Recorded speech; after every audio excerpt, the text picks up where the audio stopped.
जोशी जी,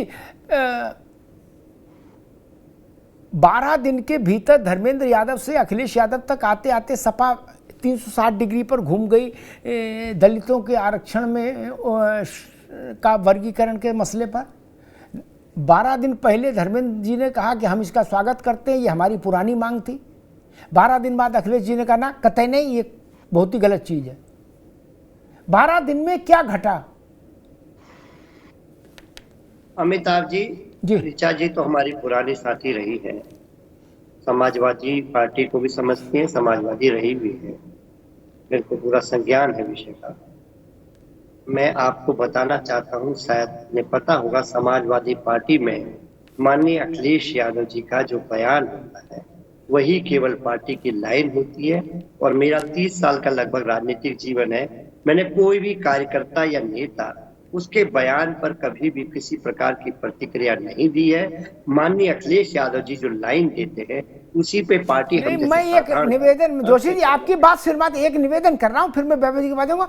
मैं एक सलाह मित्रवत दे रहा हूं, बेहतर होता कि धर्मेंद्र के, अगर आपकी लाइन यही थी जो 12 तारीख को आई, धर्मेंद्र ने 1 तारीख को दिन में 2 बजे बोल दिया था, आप 2:15 बजे खंडन करा देते धर्मेंद्र की बात का, तो ये नुकसान नहीं होता। जितने खेतों में बाढ़ घुस गई वो नहीं घुसती। नहीं, आपने एक मिनट, आपने 12.25 दिन तक धर्मेंद्र के बयान को टहलने दिया, उसका खंडन क्यों नहीं कराया जोशी जी? मैं तो उसी विषय को कह रहा हूं जी। हमने तो उस लाइन को ही अपनी लाइन की माना, हमने केवल एक लाइन को पकड़ा हुआ है कि माननीय अखिलेश यादव जी का जो बयान है वो पार्टी की लाइन है। उस विचारधारा पे हम जैसे साधारण कार्यकर्ता चलते हैं। ये बात मैं आपको कई विषयों पे कह चुका हूं। नहीं, वो तो ठीक है जोशी जी, लेकिन मैं कह रहा हूं, मान लीजिए इतने संवेदनशील विषय पर अगर परिवार का कोई दूसरा आदमी बोल रहा है जो मुख्य सचेतक भी है संसद में, लोकसभा में, तो उसका खंडन तो तुरंत करना चाहिए था। क्या रे राम राम राम, क्या बवाल कर दिया, चलो उसका खंडन करो, ऐसा तो होता है।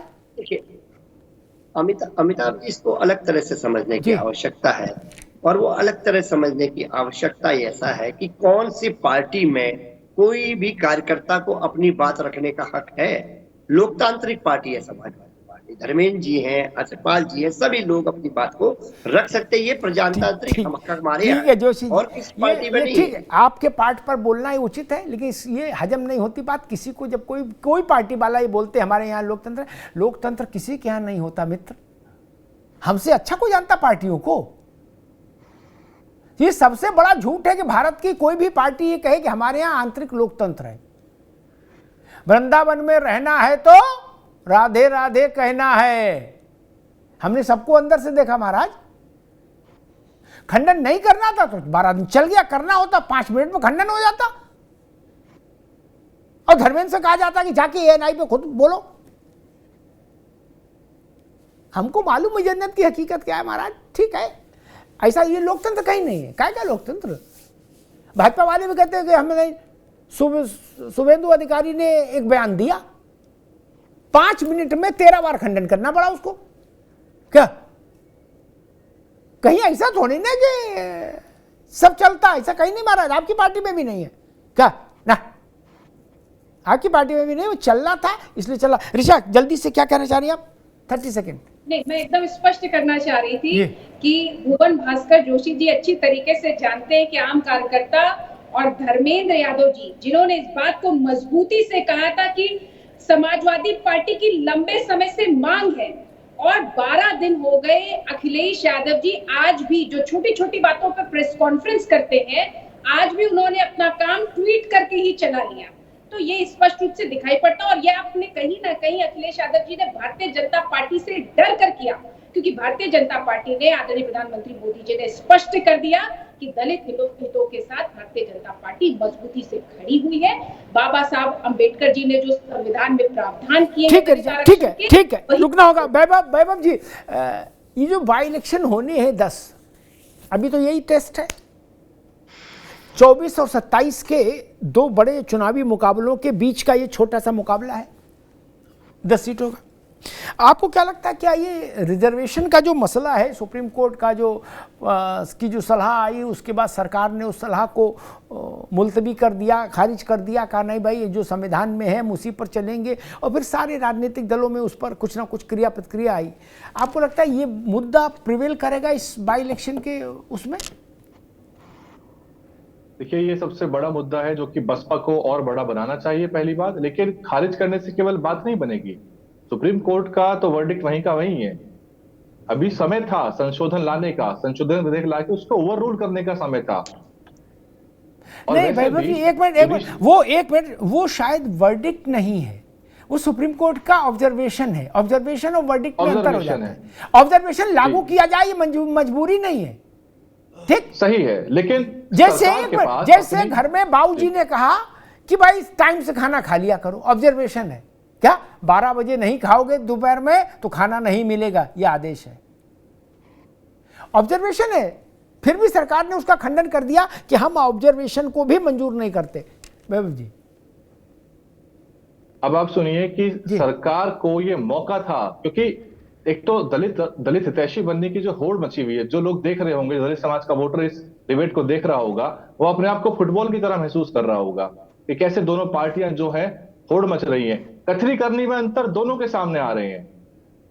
फलानी ट्वीट का खंडन नहीं किया, ये सब देखने वाली बात है इसके अंदर। अगर करना होता, और इसमें मूल सवाल क्या है, देखिए जो मंशा थी वो तो हो गई वहीं की वहीं, क्योंकि दलित समाज जो है उसको आपस में लड़ाया जाए, भिड़ाया जाए। मूल समस्या क्या है? मूल समस्या है प्राइवेटाइजेशन, जहां पे आरक्षण की नौकरियां जा रही हैं, जहां बैकलॉग, और इन्हीं मुद्दों को बहन जी ने भी उठाया है लगातार कि असली समस्या ये है कि आप बैकलॉग नहीं भर रहे।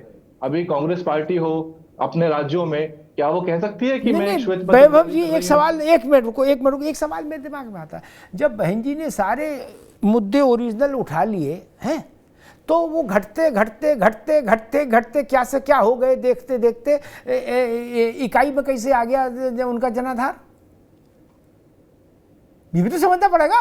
जिस देश में 26% दलित हो और आदिवासी और जोड़ लो तो एक बड़ी आबादी है, उनका उत्तर प्रदेश में घटते घटते घटते घटते आ गए 9 कुछ नहीं। इस देश की, अब मैं बोल पाऊं क्या एक बार? मुझे आप अनुमति देंगे क्या? जी।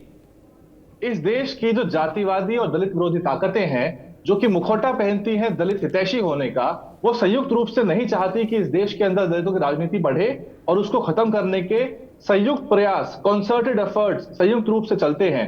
इसमें केवल मुखौटे हैं दलित हितैषी होने के, नहीं तो 10 दिन लगते इन लोगों को, बहन जी का इंतजार करते। और उसके बाद भी खड़गे साहब बेमन से आए, उन्होंने अपना एक भाषण पढ़ दिया, उनको पर्चा दे दिया गया, और वो उसको पढ़ते हैं, और उसमें भी श्रेय दे देते हैं किसको?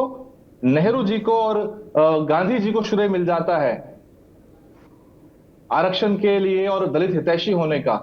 ये जो है पार्टियां, ये असल में दलितों की राजनीतिक ताकत को खत्म कर देते हैं। आपने जो अभी कहा था ना कि 4 सांसद होते तो क्या कौन सा बवाल हो जाता, क्रांति हो जाती, बात वो नहीं है। बात यह है कि दलितों के जो वोट की जो पावर है वो खत्म हो रही है, उसकी हार जीत की क्षमता जो है वो खत्म हो रही है, और दलितों के जो वोट है उसमें बिखराव की जो लगातार प्रयास है वो सफल होते नजर आ रहे हैं। जब दलितों के वोट में कई विघटन हो जाएंगे, जब दलितों के वोटों से सरकार ना बनेगी ना गिरेगी, तब जाके जो उद्देश्य है इन सभी पार्टियों का वो पूरा हो जाएगा, और आपको जो 4 बार की सरकारें दिखी हैं बसपा जैसी पार्टियां, इनकी आवाज कमजोर होती हुई नजर आएगी। ठीक है वैभव जी, दलित और भी ज्यादा हाशिए पे जाएगा। एक बात ये मैं कह दूं, अब रुकना होगा, भविष्य है। ठीक है, अब रुक जाओ। मुस्लिम राजनीति और दलित राजनीति, किसी मुस्लिम व्यक्ति से पूछो वो ये बात नहीं मानेगा, और वैभव जैसे लोग भी नहीं मान रहे, वो कह रहे दूसरे ने गलत कर दिया। और मेरी थ्योरी अलग है।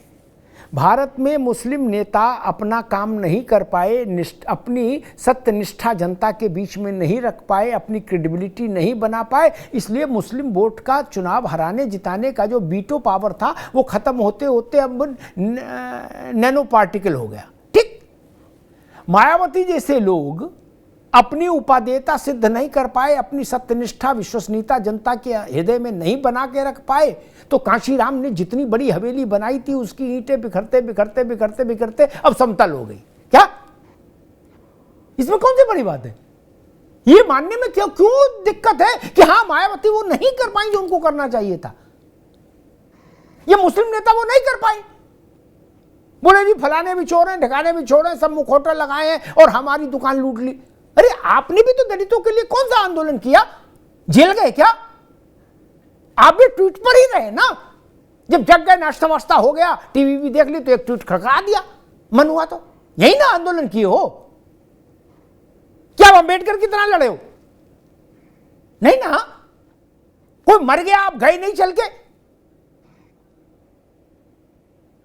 हाथरस में दलित मरे थे, गई थी बहन जी? क्या ईश्वर के समतुल्य समझ लिया क्या अपने को कि नहीं नहीं हम ऐसे कर देंगे कि नहीं कर, चलो?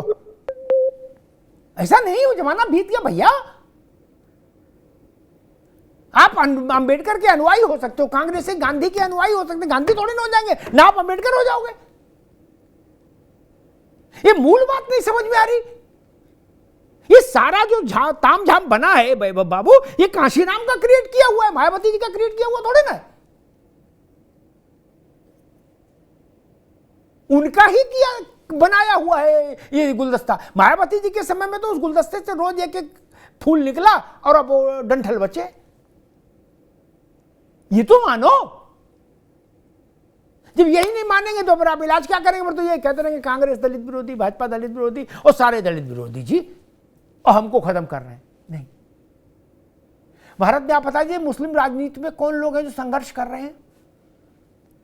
एएनआई और ट्विटर छोड़ के, रामकुमार पाल जी, एएनआई और ट्विटर दो को अगर बैन कर दें तो मुझे मुसलमानों के लिए संघर्ष करने वाले 5 नेता बताइए और दलितों के लिए संघर्ष करने वाले, प्राण देने वाले, त्याग तपस्या करने वाले 5 नेता बताइए देश भर में। अगर प्रेस कॉन्फ्रेंस और वक्तव्य हटा दें तो। जोशी जी कह रहे थे लोकतंत्र है, तो इनके यहाँ तो परिवारवाद का लोकतंत्र है। लोकतंत्र कहाँ है इनके परिवार इसमें? अरे मैंने सवाल पूछा, पहले उसमें बोलो भाई, बाद में जोशी जी करना। सही, हाँ आपने सही कहा है, उसमें कोई शंका नहीं अमिताभ जी कि अगर ये इनको ट्वीट और इससे ही इनकी सरकार चलती है। लेकिन सपा का तो बड़ा दुर्दैव है, वो एम और ए के साथ खड़ा है और वाई के साथ गद्दारी कर रहा है सपा। ये यादवों के साथ शुरू से 4-10 की नौकरी लगा देता है और बोले हम यादवों के हैं। अरे आप जितना एम और वाई को देते हैं यादवों को दिए हैं क्या? यह तो मंथन करिए। अगर यादव ने आपका दलित करके यादवों को भड़काते हो और यादवों से वोट लेते हो, यादवों को क्या दिया है आपने? जितना एम को दिया आपके सत्ता में रहते हुए, उतने वाई को उसका चौथा हिस्सा भी आप लोगों ने नहीं दिया है। आप कहते कुछ हो, करते कुछ हो और सुनाते कुछ हो। या 11 दिन बाद में क्रीमी लेयर पे tweet, creamy layer observation Amitabh ji बहुत अच्छा था। ये वक्त अच्छा नहीं है, ये वोट की राजनीति का समय अच्छा नहीं है। बांग्लादेश का जो हुआ उसके हिसाब से ऑब्जर्वेशन कतई अच्छा इस वक्त नहीं है। लेकिन आने वक्त में कभी भी ये क्रीमी लेयर एक बार लाना पड़ेगा देश को। एमपी एमएलए के बेटे मलाई खा जाते हैं, पढ़ाई पे रिजर्वेशन लेके सब डीएम एसडीएम बन जाते हैं और जो मोची है वो मोची रह जाता है। तो ये इच्छा तो सभी के अंदर से है कि अंत्योदय तक जाना है, लेकिन वक्त और समय अच्छा नहीं है। ये इसके लिए ऑब्जर्वेशन को निष्क्रिय किया गया। जोशी जी ने, पाल साहब ने नया कट्टा खोल दिया। ये कह रहे कि जितना मुसलमानों को आपने जलेबी खिलाई है, यादवों को तो चाशनी से ही निपटा दिया। बोले तुम चाशनी खा लो, जलेबी इधर। ये नया कट्टा है, नया बवाल है। देखिए अमिताभ जी, ऐसा कट्टा खोलेंगे तो आपके घर में ही रार हो जाएगी। नहीं अमिताभ जी, मुझे ऐसा लगता है जी कि अगर मैं नवेला, जब मैं 23 साल में पॉलिटिक्स में आया, आज उस स्थिति में होता तो मैं इनका जवाब देता। लेकिन जवाब मिल गया है 24।